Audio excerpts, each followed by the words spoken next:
Olá, tudo bem? Seja bem-vindo. Eu me chamo Luana, professora de matemática, e hoje vamos falar sobre semelhança de triângulos.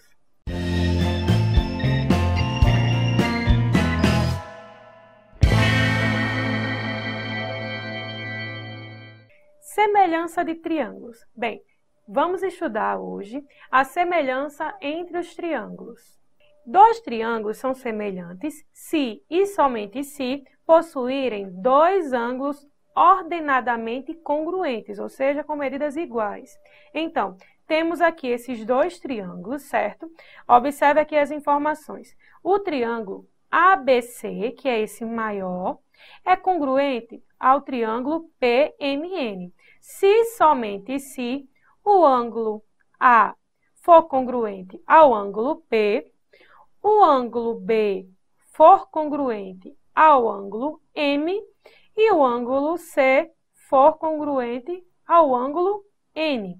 Então, temos aqui essa relação com essas razões, certo? AB sobre PM é igual a BC sobre MN, que é igual a AC sobre PN, igual a uma constante K. Note que na proporção acima, as razões são todas iguais a um número K, chamado de razão de semelhança. Para K igual a 1, os triângulos são congruentes. Usamos acima esse símbolo aqui para representar semelhança. Então, dizemos que esse triângulo, esse símbolozinho aqui, indica semelhança. Então, o triângulo ABC é semelhante ao triângulo PMN. Um feixe de retas paralelas é um conjunto de retas coplanares paralelas entre si. Bem, coplanares significa dizer que estão em um mesmo plano. Uma transversal do feixe de retas paralelas é uma reta do plano do feixe que concorre com todas as retas do feixe. Então, vamos ver aqui a figura, certo? Então, temos aqui feixes de retas paralelas e temos transversal do feixe de retas paralelas, certo? Que é um feixe, é uma reta que ela concorre com todas as outras, como podemos observar aqui nessa imagem. Então, temos que AB sobre BC é igual à razão de A', B' sobre B', C', e assim sucessivamente para os outros, certo? Se você pegar AB e CD, também vai ser igual a A' e C', D', deixa eu só colocar aqui o D', e assim sucessivamente para todos os outros. Sejam A, B, C e D 4 pontos de um mesmo plano, todos distintos e 3 não colineares, se os segmentos AB, BC e CD e DA interceptam-se apenas nas extremidades, a reunião desses 4 segmentos é um quadrilátero. Então, temos aqui dois quadriláteros, certo? Um quadrilátero convexo e o não convexo. No convexo, todas as retas que você traçar permanecerão dentro do quadrilátero, com extremidades, é claro, aqui no quadrilátero. Já no não convexo, se eu traçar uma reta aqui com extremidade em A e C, observe que ela passa por fora desse quadrilátero. Então, é não convexo. Claro, quadrilátero é uma figura que possui 4 lados. Propriedade angular. Em qualquer quadrilátero convexo, a soma dos ângulos internos é igual a 360 graus. Temos aqui um quadrilátero convexo, ângulo A, B, C e D, e a soma desses 4 ângulos é igual a 360 graus. Bem, quadrilátero é aquela figura formada por 4 lados, certo? E a soma dos ângulos internos de todo o quadrilátero é igual a 360 graus. Quadriláteros notáveis. Temos o trapézio. Dizemos que um quadrilátero convexo é um trapézio quando ele possui dois lados paralelos. Então, temos aqui um exemplo. Observe que esse lado AB é paralelo a DC, ou seja, CD. Os lados paralelos são chamados de bases do trapézio, certo? Então, um trapézio é aquela figura que possui dois lados paralelos e esses lados que são paralelos são chamados de bases do trapézio. Na figura a seguir, temos M e N, que são pontos médios dos seus respectivos lados. O segmento MN é chamado de base média de um trapézio. O comprimento desse segmento é a média aritmética entre as bases do trapézio. Então, temos aqui a base DC e a base AB. Esse segmento aqui é a base média desse trapézio. E para descobrir essa medida, basta fazer a soma dos dois segmentos e dividir por 2, ou seja, é a média entre as duas bases, a menor e a maior. Paralelogramo. Dizemos que um quadrilátero convexo é um paralelogramo quando ele possui dois lados opostos paralelos. Então, temos aqui um exemplo de paralelogramo. Observe que AD é oposto a BC e são paralelos, assim como DC está oposto a AB e são paralelos. AC e BD são as diagonais e P é o ponto médio dessas diagonais, certo? O ângulo A é igual a esse ângulo C e o ângulo B é igual ao ângulo D. Então, no trapézio, nós temos apenas um par de lados paralelos. Já no paralelogramo, são dois pares de lados paralelos.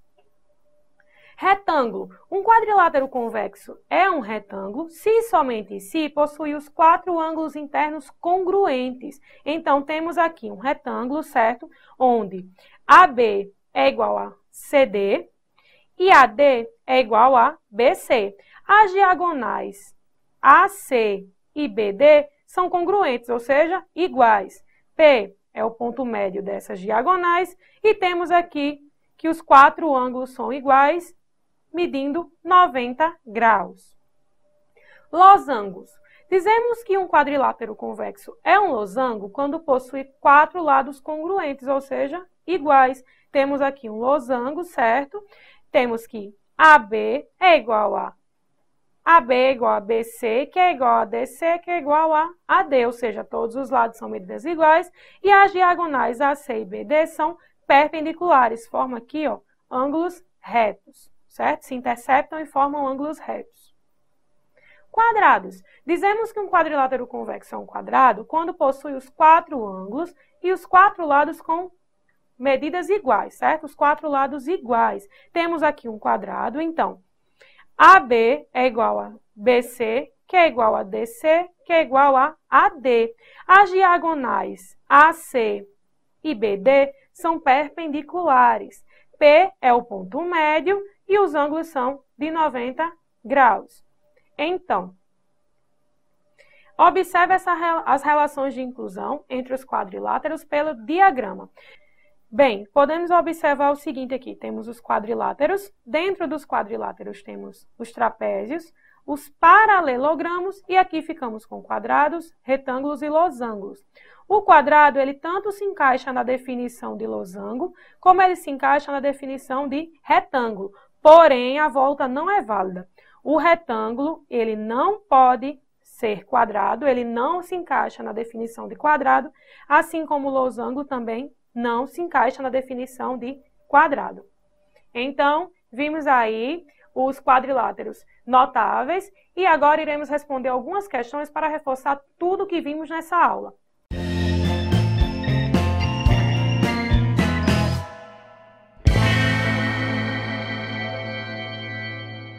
Bem, agora vamos aprimorar ainda mais nosso conhecimento sobre semelhança de triângulos, respondendo às questões. Nessa questão, nós temos a sombra de uma pessoa que tem 1,80 m de altura, mede 60 centímetros. No mesmo momento, ao seu lado, a sombra projetada de um poste mede 2 metros.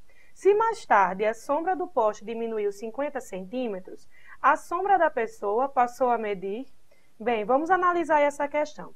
Nós temos a seguinte informação, que uma pessoa de 1,80 m, aliás, que a sombra de uma pessoa que tem 1,80 m de altura mede 60 centímetros. No mesmo momento, ao seu lado, a sombra projetada de um poste mede 2 metros. Então, já que está em metros, Vamos transformar aqui 60 centímetros para metros, né? Fica 0,6. Aqui nós temos 2 e vamos descobrir primeiro a altura real desse poste. Fazendo uma regrinha de 3 aqui bem rápido, bem simples, ficamos com 0,6x é igual a 2 vezes 1,80, 3,60. Passando aqui dividindo, ficamos com 3,60 dividido por 0,6, logo x é igual a 6 metros. Descobrimos a altura real do poste.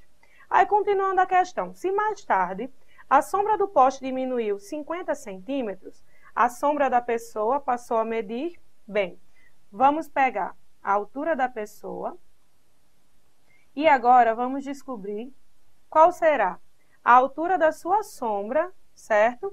Depois que o poste diminuiu 50 centímetros. Ou seja, o poste não tinha 2 metros. Se ele diminuiu 50 centímetros, ficamos com 1,5 metro. E descobrimos a altura real do poste, que é de 6 metros. Fazendo aqui a regrinha de 3, temos que 6x é igual a 1,5 vezes 1,80, 2,7. Passando 6 dividindo, chegamos que x é igual a 0,45 metros. Como a resposta está em centímetros, isso é igual a 45 centímetros, ou seja, a alternativa correta é a letra B. Nessa questão, nós temos um marceneiro deseja construir uma escada trapezoidal com 5 degraus, de forma que o mais baixo e o mais alto tenham larguras respectivamente iguais a 60 centímetros e 30 centímetros, conforme a figura. Os degraus serão obtidos cortando-se uma peça linear de madeira, cujo comprimento mínimo em centímetros deve ser. Bem, vamos fazer o seguinte, vamos chamar essas medidas de x, y e z, que são as medidas que não conhecemos, e vamos calcular aqui a base média desse trapézio, certo? Então, começando aqui pelo y. Para descobrir essa medida y, nós vamos somar base maior mais base menor e dividir por 2. Ou seja, descobrimos que aqui mede 45. Já descobrimos o y, agora podemos descobrir o x, que vai ser exatamente a base maior, que é 45, mais a base menor, que é 30, dividido por 2. Resolvendo aqui, chegaremos em 32,5. Tudo isso em centímetros. Agora, fica fácil de descobrir o z. Já conhecemos também essa medida aqui, 32,5. Já podemos descobrir o z, pois sabemos a medida da base maior e da base menor, certo? Ficamos com z igual a 60 mais 45 dividido por 2. Resolvendo aqui essa adição e essa divisão, chegaremos em 52,5 em centímetros, certo? Como aqui quer saber o comprimento mínimo em centímetros de toda a peça, basta somar todas as medidas. 30 mais 32,5 mais 45 mais 52,5 mais 60. E você vai chegar exatamente no valor de 225. Ou seja, a alternativa correta é a letra D.